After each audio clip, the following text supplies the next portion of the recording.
Jeg hedder Jens Peter Christiansen, og jeg har gået i Hærvejsmarch 36 gange, og jeg er her for 37. gang. Men har i grunden været her siden 75, og har altid haft en fantastisk oplevelse.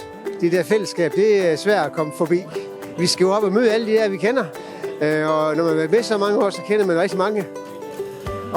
Og så møder man også nogle nye. Vi møder nye hver år. Men især så er det de gamle drenge og piger, man synes, det er sjovt at møde igen. Altså, jeg har for eksempel også mødt min kone, nu ikke her på Hærvejsmarchen, men jeg mødte min kone i 76 på Hærvejsvandringen. Og der er jo utallige med af det slags eksempler på folk, der har mødt hinanden her. Og sidste år på Hærvejsvandringen var et par, der mødte hinanden på henholdsvis 82 og 88 i år. Og det er jo fantastisk. Og altså, men jo alle der går, de bliver jo bidt af det. Der er altid en god stemme på ruterne. Og det er rigtig dejligt også, at man har lidt musik rundt på nogle rastepladser. Det er skønt. Jeg har ikke nogen aktuelle planer med at holde.